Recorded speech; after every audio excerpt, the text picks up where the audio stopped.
This morning on Sunrise, amid controversy, the state flag is back up at Pontotoc City's Hall. We'll tell you why. And 2 Mississippi teens are in handcuffs after threats surface on social media. Those stories and more next. WCBI Sunrise starts right now. You're watching Sunrise on WCBI. Good morning and thanks for tuning in. At the top of the hour, we have some developing news in the sports world this morning. It's been confirmed that Mississippi State will fire head baseball coach Andy Cannizaro. The university has not released any details on the coach's termination, but are expected to officially address it sometime today. Cannizaro has been with State for a little more than a season. Our sports anchors Robbie Donahoe and Tom Ebel will be following the story throughout the day. In other news, after being down for 6 weeks, the state flag is flying once again at the Pontotoc City Hall. 6 weeks ago, Pontotoc Mayor Bob Peoples removed Mississippi state flag from City Hall. Well, that decision caused a lot of controversy around town. Yesterday, city leaders called a special meeting to decide the fate of the flag. In a 4-to-1 vote, the Board of Aldermen voted to return the flag to its pole. Mayor Peoples says he's disappointed with the board's decision and that he removed the state flag because he thought it gave the city of Pontotoc a bad look. Residents had mixed opinions on the matter, though. Some were upset about the mayor's decision to remove the flag without telling anyone, while others supported his decision. I'm a businessman from Pontotoc. I've run a business for 37 years, and I wouldn't fly something at my business that disenfranchised or upset people from coming in. And the city's a business, and I just thought it wasn't in the best interest that we flew that flag. It's been a battle and a fight because of the Confederate battle flag emblem being on the flag, because a lot of people there's a bunch of people that are relating that to racism and slavery and things that just it's not pertaining to. It is part of heritage and it's part of history. If people would just read and learn, they would learn the difference. The flag is at half-staff right now to honor the victims of last week's school shooting in Florida. No word on when it will go back to full staff. Well, building roads, improving development, growing the economy, those are the ideas driving a more than $1 billion road plan unveiled by Lieutenant Governor Tate Reeves Monday. The proposed 5-year program is the Senate's answer to addressing infrastructure issues in the state. The so-called Bridge Act would provide a mixture of grants, loans, and other money to cities and counties across Mississippi and includes roads, bridges, rail, and waterway projects. Reeves did not release specifics on funding sources, but says it can be done without raising state taxes. Good news for drivers at Mississippi State University. They're planning to build a new road meant to alleviate some congestion around the east side of its campus. Last week, College Board trustees gave approval for MSU to spend $1.4 million in federal money to design Bulldog Way. A number of student apartments have been built in the area, putting more walkers and cyclists on the roads. That creates concerns about safety there. Well, President Mark Keenum says Bulldog Way will free up traffic along Blackjack and Octok roads south of campus. Keenum says the university hopes to obtain federal funding to build that road. Well, part of the American Legion's job is to make sure veterans get the benefits they've earned and deserved. Yeah, many veterans say the benefits are not like they used to be, but veteran organizations are always working to change that. Our Joy Talley explains. American Legion National Commander Denise Rowan is one of the ones fighting on the front lines, pushing Congress to maintain veteran benefits. A lot of us, when we went in, we were told, you're going to get free health care, you're going to get this for life, or the GI Bill, which gives you your education and home loan possibilities and things like that. As our benefits go through budget cycles in Washington, D.C., and they start talking about, well, let's see, can we get rid of this? Can we do that? Rowan says making sure lawmakers in D.C. understand veterans' issues and reminding them the importance of those benefits are very important. The National Commander says the American Legion and veteran organizations save the government millions of dollars by volunteering at veterans hospitals and other organizations and communities, and is 100% for saving VA hospitals. We also understand that there are veterans who live in rural communities who are in distances distances away from the hospital, and they may need to, travel farther to get to see a VA doctor or to get to a VA clinic. So the choice part of that, being able to go to a doctor in your community so you don't have to go so far, that's an important part of the budget process also. Luckily for veterans in the Golden Triangle, they don't run into that problem. We have a Jackson VA, we have a local VA that's in Columbus, we have a VA in Tuscaloosa, and we're kind of on the line to whereas if you're in Mississippi, you go to Jackson, and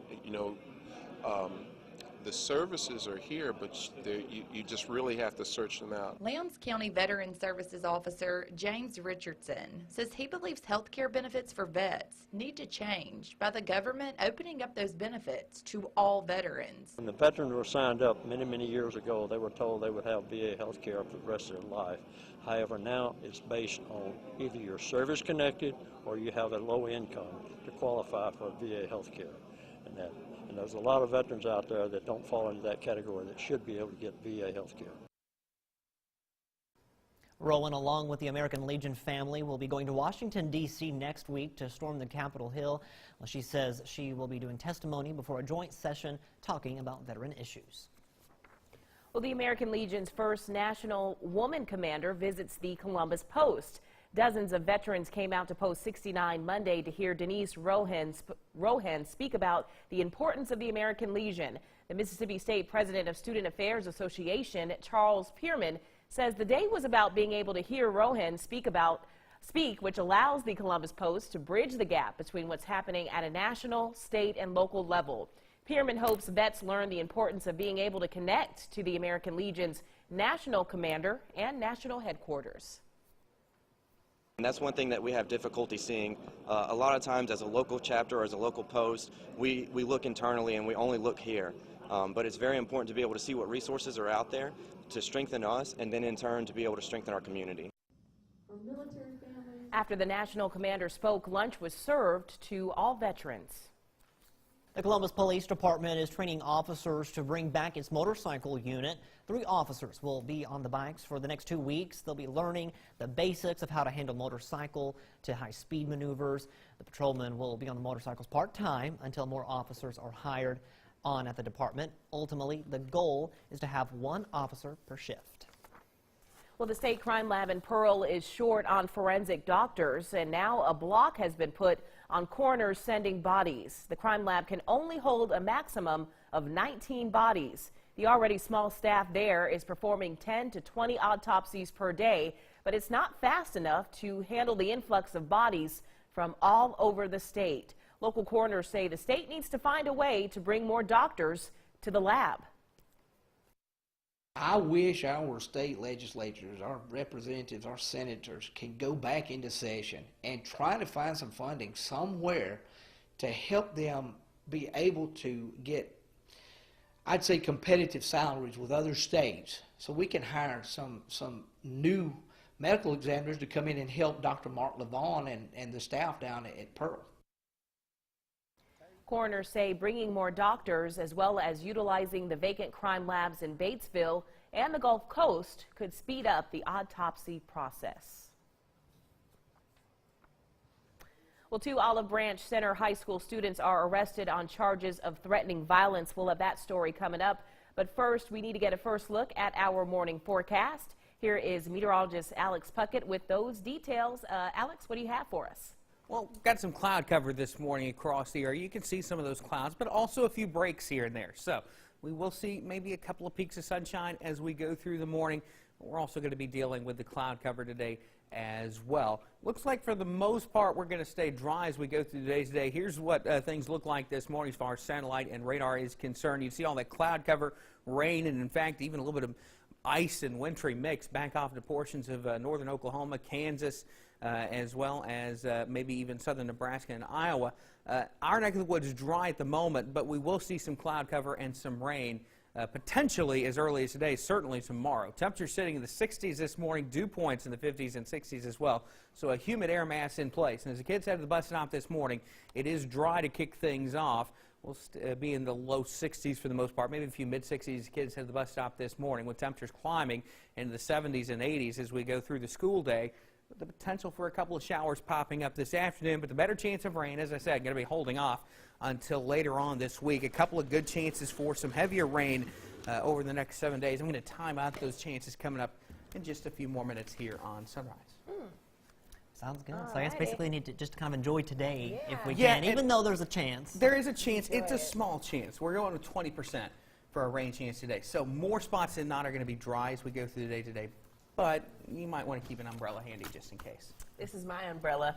Literally, I've run out of this building with scripts, old scripts from Sunrise or Midday, and just I forget. Or sometimes the wind will blow and the umbrella breaks. So I forget, and it's bad because, you know, I'll forecast the rain for tomorrow and then I'll forget my rain gear. I'm like, what am I doing? Well, that is irony right there. Yes, it is. I don't have an umbrella, so I just hope and pray I remember to bring my coat. Get those bring scripts. the raincoat. We're not made of sugar. We're not going to melt. We'll be all right. Or are we? No. You are very sweet, Renee. I was looking for that. I was looking for it. Well, we can get to your response. Well, 10 seconds to go. Never mind. But please leave a comment on our Facebook page. Check out our Mississippi Peanut Supply question of the day coming up. We'll share those comments later on in the show or Sunrise after this.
Welcome back. It is 6:14. This is Severe Weather Awareness Week here at WCBI, and we are taking time to focus on different types of severe weather events. Yeah, this morning, meteorologist Amanda Reynolds is here to talk about the danger of flash floods and what you can do to stay safe.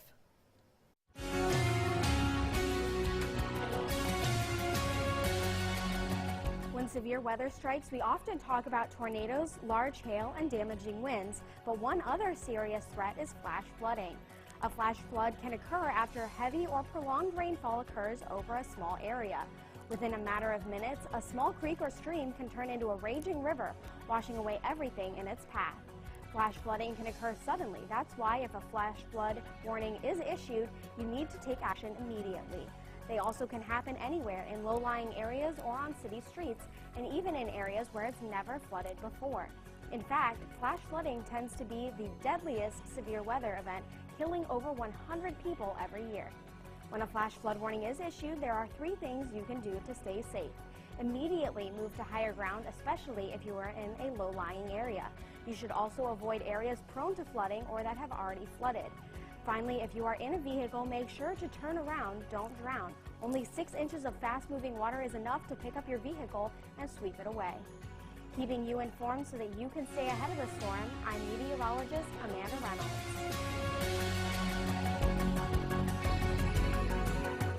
WCBI Severe Weather Safety Tips are brought to you by Lee's Storm Shelters and Caldwell Banker West Realty Company.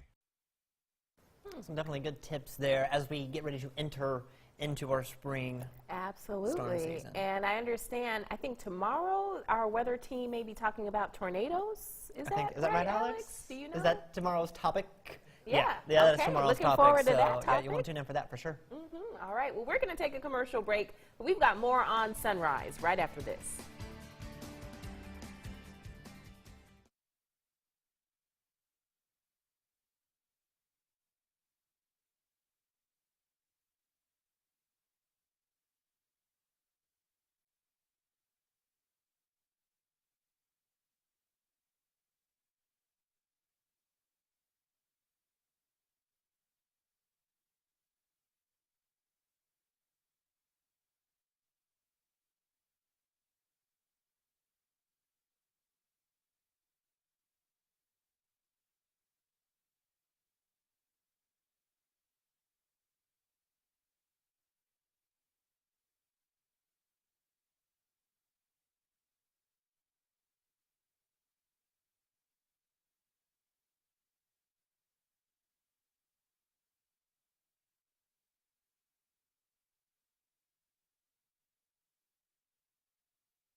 Welcome back. Time now 6:18. More and more women of color are ditching chemicals to straighten their hair and are showcasing their natural curls. As Danielle Nottingham reports from Dallas, the movement is shaking up the beauty business. I'm excited to see it. When Sequoia Blodgett stopped using chemical relaxers to straighten her hair, she shared her journey on social media. A lot of the times, like, we've been told, okay, straight is beautiful. Like, you see that on all of the publications. You see that in the media. Sequoia is among the nearly 80% of African Americans who wore their hair in a natural style last year, according to research firm Mintel. It's turning into big money in the $2.5 billion black hair care market. We were 100% e-commerce when we launched, and very, very small. Mahisha Dellinger launched Curls 16 years ago after noticing a lack of products for afros, waves, and curls. Today, it's nationwide in several major retailers. All the experts or the people in the industry assumed it was going to be a fad. But it's been around now for all these years. It's not a fad. As more women choose to go natural, beauty industry giants now want to build their own brands. Cosmetic powerhouse L'Oreal bought popular line Carol's Daughter, and Shea Moisture was recently sold to Dove Soap's parent company, Unilever. Now, what you're starting to see in the shift, especially in the advertising world with brands, is when they hire a black woman, she has curly hair. Sequoia hopes her story encourages others to embrace their curls and feel comfortable in their own skin. Danielle Nottingham, CBS News, Dallas. Very nice, very nice. I have been natural going on four years, and it's been quite a journey. I like what Danielle said, like her tag out there was now talking about loving yourself. Yeah. And, like, in your skin and your hair. I love that. And Yeah. we as people, we need to learn to do that, to love ourselves for who we are. I agree wholeheartedly. Now, I don't really, one thing I don't necessarily care for in today's weather would be the humidity, because you know what humidity does to this hair? It doesn't help, does it? Afroville, trip down Afro Lane. So go ahead, Alex, what are we looking at right now? Well, we are dealing sort of a humid start to the morning, so not great news for you there, Renee. This is the view from Vernon. Our Alpha Insurance Sky cam over at Durham's Pharmacy. Notice a lot of cloud cover this morning. We may see a couple of breaks in these clouds, but we're going to see mostly cloudy skies as we go through the day. Temperatures sitting in the 60s, but speaking of that humidity, dew points also in the 60s this morning for most spots. So warm and muggy to kick things off this morning, and another warm afternoon in store for us. Upper 70s to around 80 in the Tupelo region. Once you get in the Golden Triangle area, low 80s pretty much all across the board. Everybody climbing out of the 70s. West Alabama, most spots making it into the low 80s today as well. So certainly a warm day in store for us. We could see a few isolated showers pop up. This particular forecast model probably overdoing the rain just a touch, but we could see a few showers pop up as we go through the day. As we head into Wednesday, cold front approaches the area. That's going to give us some showers and thunderstorms. Some of these storms could have some heavier downpours in them. Can't rule out a couple of instances of some isolated and localized flooding. As far as the Columbus area, looks like rainfall totals will be on the lower end here. Still, having said that, most of the models around or exceeding an inch of rain through Thursday with this setup. So some rain certainly on the way. This front stalls out just to our south on Thursday, and that will give us some lingering shower activity Thursday. Friday, sort of our in-between day, as that warm front lifts up. Another cold front approaches the area Friday, but it doesn't push through until we get into Saturday. And when that happens, we could see some strong, maybe a couple of severe storms as we head into the start of the weekend. So here's how the next 7 days are going to work out. Today, really one of the drier days that we have over the next few days, and even then, I can't rule out an isolated shower. Good chance for a soaking tomorrow and Thursday. A few isolated showers Friday. Then that front pushes through Saturday, giving us a chance for some thunderstorms, one or two which could be strong. Some lingering showers Sunday. Then Monday of next week, we do dry off a little bit there. Do note that we stay warm all the way through Saturday, but back behind that front, a little bit cooler as we head into the start of next week. Now let's look at today's Spiller Furniture and Mattress weather quiz and aviation forecast. What does VFR stand for? Is it very fine rain, visual flight rules, or varying flight restrictions? While you think about that, let's get a check on sports and say good morning to Robbie. Good morning to you. Hope you are having a great start to your Tuesday. It is win or go home from here on out in high school basketball. Playoff action beginning Monday night. We start with the ladies on Monday, the fellas Tuesday. Let's kick it all off at Pontotoc as Lady Warriors taking on Greenwood. First round action, 4A girls playoff action. And a good start for the Lady Warriors. That's Mary Kate Butler, corner triple, you bet. Pontotoc has the early lead later. Coming on the fast break and transition, Jaden Spears to Sky Vaughn. Good passing here, ends up with Amber McCoy, who gets the basket for two. More from the Lady Warriors. Coach Hurd's team moving the ball well. This time Amber McCoy driving again, leaving it off. Angela Middleton for two. And then more Amber McCoy. She just continued to dominate off the bounce for Pontotoc. And she's going to finish right here. She's going to drive baseline. She's going to get two more. It was all Pontotoc. They win 70-31 over Greenwood. On down to Ackerman. Man, what a thriller between Choctaw County and North Pontotoc. Early on for the Lady Chargers, LaGenesis Johnson is a handful inside. How about that spin move and lefty finish? Good start for the Lady Chargers. North Pontotoc, here comes an answer. Caitlin Matthews, corner three, no. But how about the rebound by Shamaya Hadley gets it back up and in. Lady Vikings keeping this one close. Second quarter, Chargers trailing now. Brisa Maxwell inside. Lakeisha Mitchell for 2 cuts the lead. And then North Pontotoc Caitlin Matthews finds Shemaya Hadley. That combination worked well in that previous basket. Works well there too. And then right before the end of the half, Choctaw County at the inbounds pass. Brisa Maxwell the 3 and the foul. 4-point play. This one went all the way to overtime as Choctaw County wins a thriller 64-62 over North Pontotoc. Great game. Lady Chargers advance in the 3A playoffs. To another overtime thriller, this one in Belden. TCPS hosting Biggersville. Home team jumping on top. First Ainsley Hale. Jumper in the lane. Friendly home roll for 2. And then again it's Hale leaving it for Anna Mae Ramsey. Tough finishing on the fast break, but gets the bucket. Lady Lions coming right back. Talisha Davis penetrating in the lane. Gets that one to go. By the way, great student section tonight for Monday night from TCPS. And then back comes the Lady Eagles. Hale driving, gets the basket, gets the foul, would convert the 3-point play. There's that student section.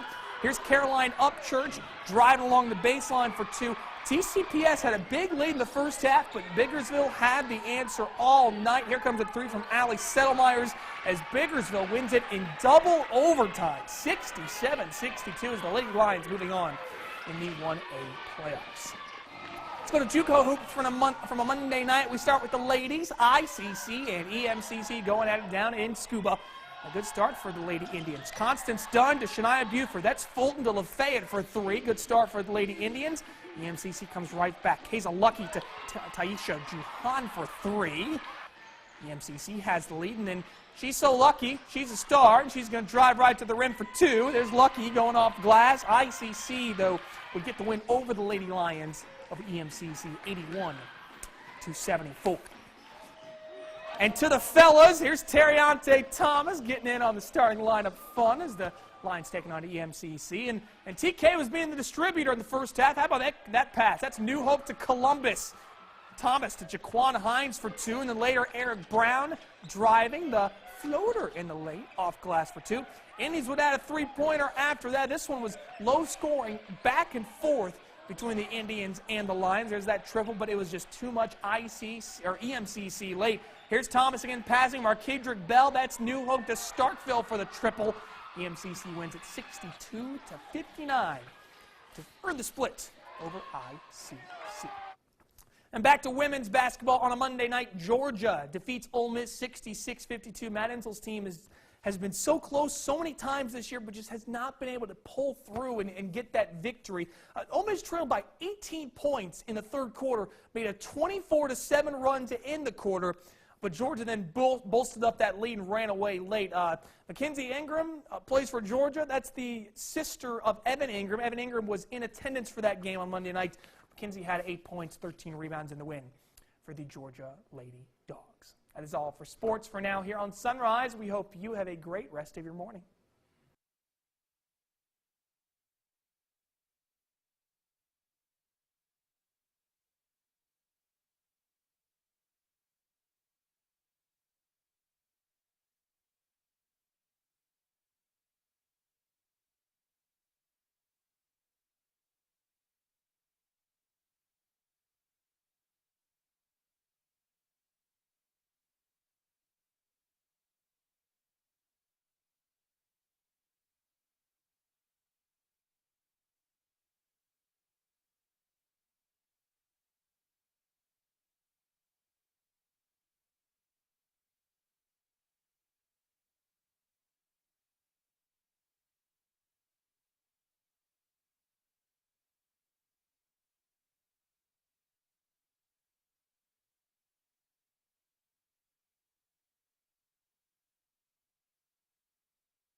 This JTS Mortgage Minute is brought to you by JTS and Company Mortgage Professionals.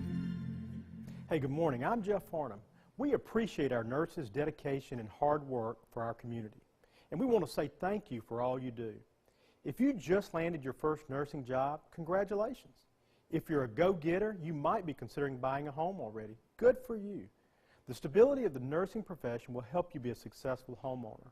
So whether you're a new grad with your first nursing job or a veteran nurse who has been on the job a while, buying a home takes a lot of consideration and careful planning.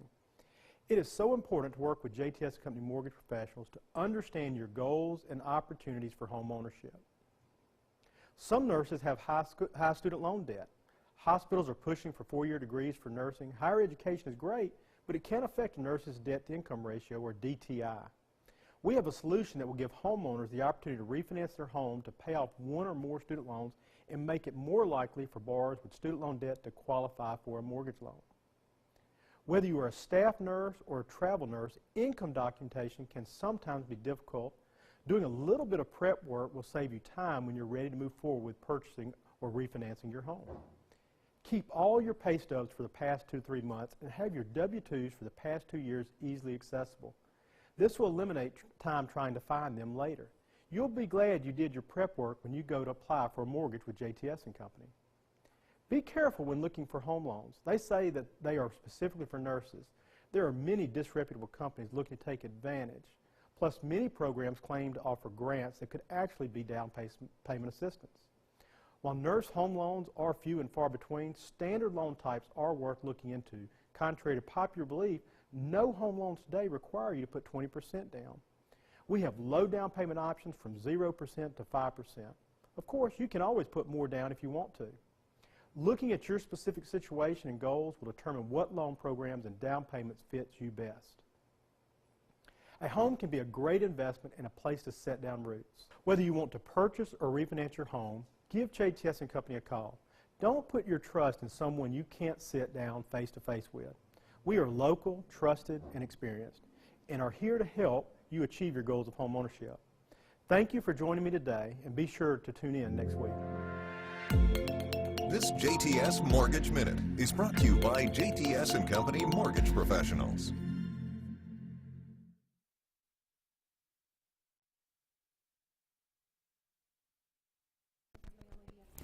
Say your name and spell it out.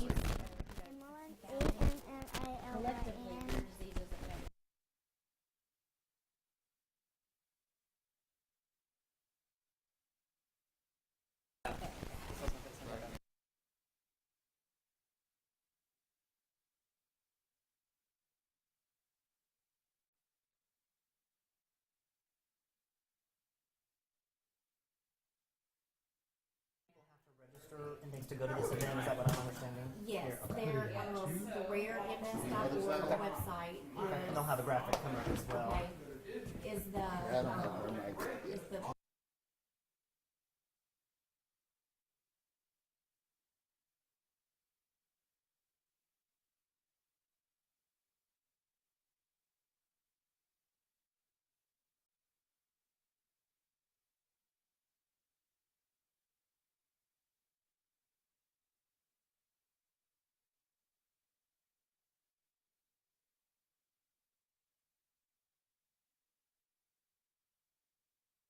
Oh, what do you want me to say? Yeah. Shanna, S-H-A-N-N.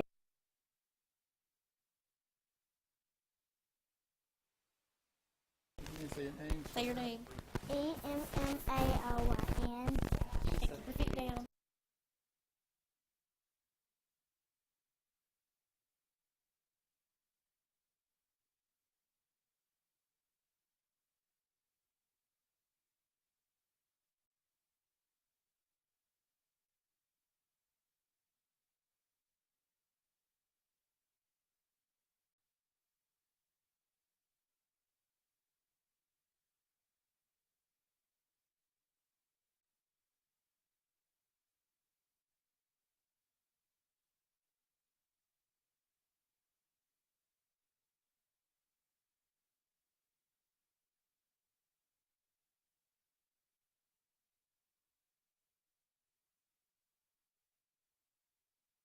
That helps. Yeah, she probably isn't going to even. Yes.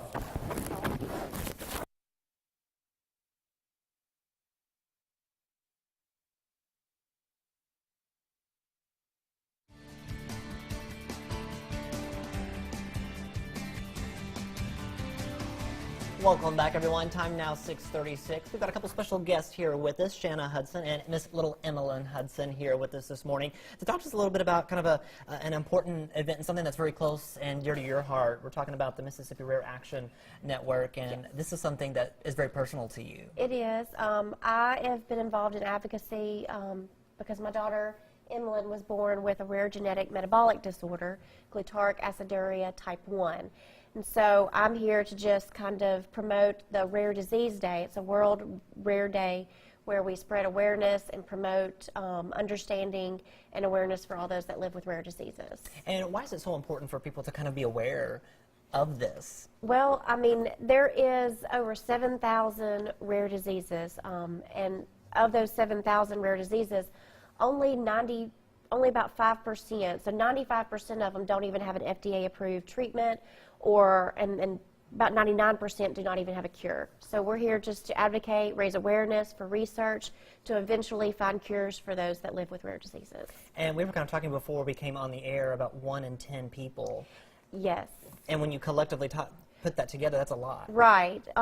They say that, you know, alone we are rare, together we are strong. In the individual types of rare diseases, there may only be a very few amount per disease, but since there's over 7,000 rare diseases, collectively there are about 1 in 10 Americans that do suffer and live with a rare disease. Right, and this event is coming up at the state capitol, right, on February 28th. Talk a Yes. little bit about the event that's going Yes, on. there will be a Mississippi Rare Disease Day event. It will be held at the state capitol. It's from 8 to 11 a.m. And we ask that if you are going to attend the event, that you register at rarems.org. Okay. And there was something else I wanted to ask, and now I just lost my train of thought. And it'll be February 28th, and this will happen all over the world. I mean, there'll be events all over the world. Yes, the Rare Disease Day has now become a global world event. It is actually recognized in over 85 nations, and so there will be events happening all across, you know, the world on that day. There's an event in Rare Disease Week on Capitol Hill. Okay. There'll be events in every state and in several countries. And there's the information right there, Rare Disease Day, February 28th, again at Mississippi State Capitol, 8 to 11. Thank you guys so much for being here with us this morning. Let's toss things over to Alex with a quick look at our forecast. Hey, Alex. Thank you very much, Scott. A warm day in store for us, already sitting in the 60s this morning. So a warm, a little bit of a muggy start as we head into the afternoon. A lot of spots making it into the 80s. We could see a couple of showers, but the better chance of rain going to hold off till later this week. I wanted to go ahead and show you this. This is the amount of moisture available in the atmosphere. I'm just going to run this all the way into Saturday. And you see all these greens and yellows. They don't really go anywhere over the next few days. So our rain chance is going to be sticking around over the next few days because, in part, at least, of that moisture. As we go through the day-to-day futurecast shows a couple of isolated showers. More spots than not staying dry today.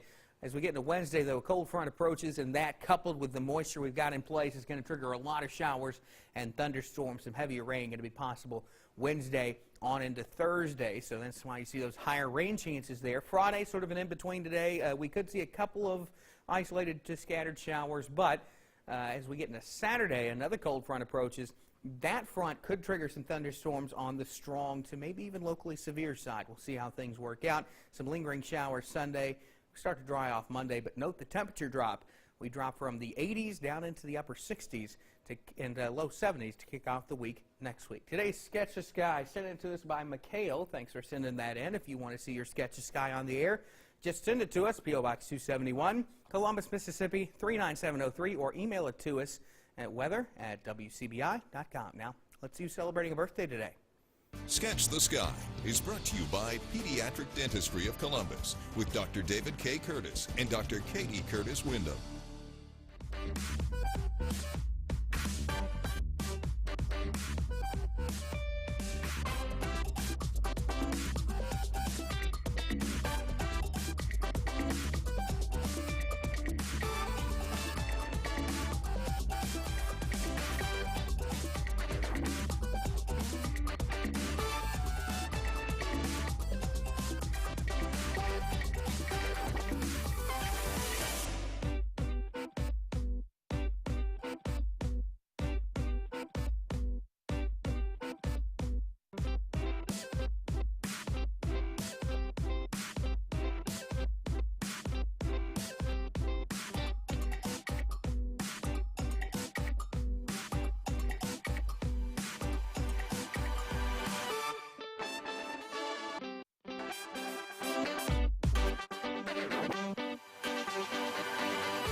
We miking up now.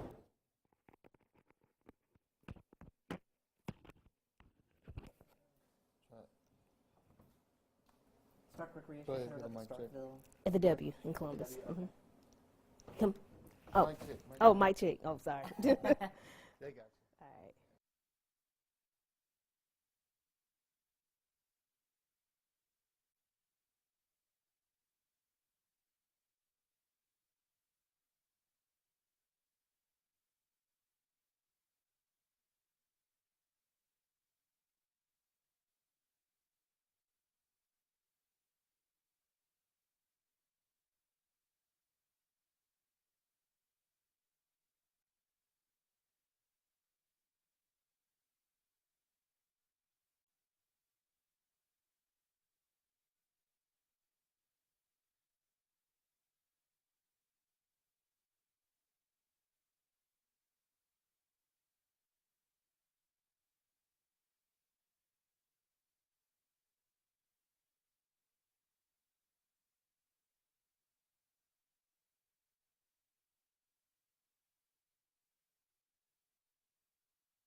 Welcome back, everyone. Thanks for staying up with us this morning. Got Leanne Alexander here to talk to us a little bit about some swim lessons. It's hard to believe summertime's kind of around the corner. Kind of almost feels like it right now in Mississippi. So, some swim lessons? What do families need to know about these swim lessons? Absolutely. I think it's important for families to get their children in swim lessons early. The earlier, the better.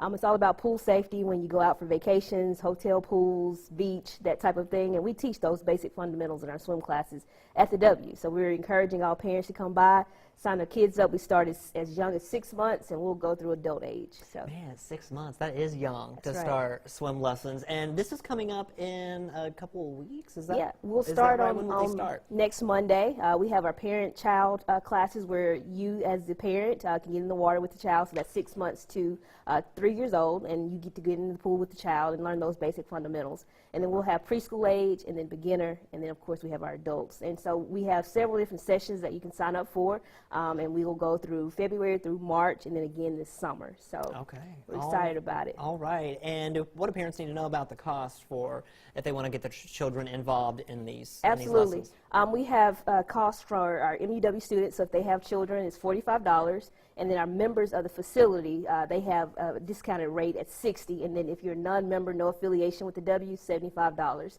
And that'll get you full access to our swim lessons. Okay. And you kind of talked a little bit about this when we first came on, about the importance of those swim lessons Absolutely. and knowing how to swim.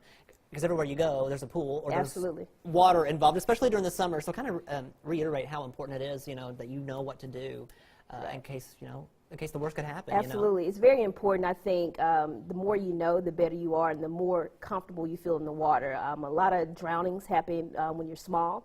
And so it's important to learn those basic fundamentals as early as possible, and because kids are not scared of anything. So you put the kid in the water, they'll learn. More so for adults, that's when we get a little nervous when we get to the water. So the earlier the better. And you don't want the kids to be scared of water. 'Cause Absolutely. It's a lot of fun. That's right. It's a lot of That's fun. right. So again, these swim lessons, they start Monday, the 26th at the MUW. I can't say that word right. Natatorium. Natatorium. The pool. Thank you. The pool. At the pool. That's right. That's All right. right. There's the price there. You can check out that website there you see on your screen for that. Leanne, thank you so much for being with us and all that. Thank you for. We'll be right back.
Your first alert forecast with meteorologist Alex Puckett.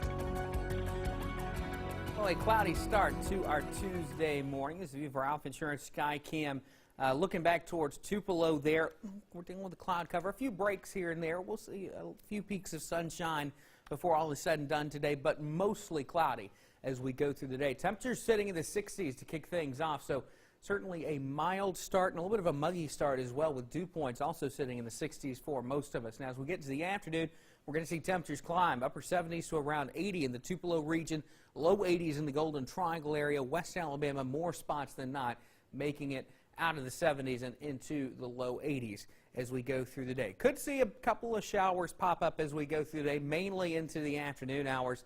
Futurecast might be overdoing the coverage of rain there, but we will see a couple of isolated showers pop up. Better chance of rain as we head into Wednesday as a cold front approaches the area, giving us some showers and thunderstorms, some heavier downpours in that setup as well. So we could see some higher rainfall totals as we go into Wednesday and Thursday. This is the latest forecast model indicating most of the area, if not all of the area, exceeding an inch of rain. Some spots could see 2, 3+ inches of rain before all is said and done. This front stalls out to our south Thursday, so that means we'll continue to see a few showers as we head through the day Thursday. Now on Friday, that front lifts off to our north, but another cold front approaches. We stay dry for the most part on Friday. That cold front slowly pushes into our area Saturday, and that could trigger some more thunderstorms, and a few of those storms as we head into the weekend could be on the strong side. So here's how the next 7 days are going to work out. 70s and 80s all the way through Saturday. Best chance of rain coming Wednesday into Thursday. A dry sort of in-between day on Friday. Still a potential for a few showers there, but at least drier. And then a cold front pushes through Saturday. That's the one that could trigger a few strong to maybe locally severe storms. We'll keep an eye on that. Then Sunday, some lingering showers. We finally dry out Monday, but check out the temperature dip as we head into next week. This week's going to be warm, but Sunday into Monday, we drop those temperatures into the upper 60s and lower 70s. So something to keep in mind. Some cooler air is on the way as we sort of round out the month of February and head into next month. Let's look at today's Spiller Furniture and Mattress Weather Quiz. An aviation forecast, VFR, stands for B, Visual Flight Rules, meaning that the visibility is good. Don't go anywhere. We've got more sunrise coming up after this.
Welcome back, everyone. It is 6:54. After taking years of requests, Happy Start Learning Center has opened its third location. Situated right in Columbus, the Early Childhood Learning Center is taking the place of Young Christian Academy. Learning centers like Happy Start can boost area children's academic achievement early on. Owner and Executive Director Gloria Jones says that's what sets her center apart from daycares. We are learning centers. We make sure that our children excel in their learning. We do development for each child, Pacific age development from infants to toddlers to preschoolers to after schoolers. So therefore we prepare them that when they leave us, they are kindergarten ready. The grand opening ran yesterday from 3 to 6 p.m. Some Tupelo kiddos spent part of their holiday yesterday sprucing up the city. Keep Tupelo Beautiful organized a litter pickup initiative. Volunteers signed up at Fair Park and they received a safety vest, gloves, and trash grabbers, then headed out to areas such as Mill Village, Ballard Park, and Gumtree Park, where they picked up trash. Organizers say the idea is to instill in young people the value of service and an awareness about the effects of littering. When you drive down the road and see the litter on the side of the road, think about where you place your litter and make a difference in not placing it, just throwing it out the window. So the big thing is litter awareness, and also on a big grand scheme of things, get out and volunteer. Keep Tupelo Beautiful will host a citywide cleanup day this spring. Well, time now 6:55. Stick with us. We've got a last temperature forecast next.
Welcome back. Time now to look at your responses for the Mississippi Peanut Supply question of the day. We are talking weather this morning. Have you ever been caught in a flash flood? If so, what did you do?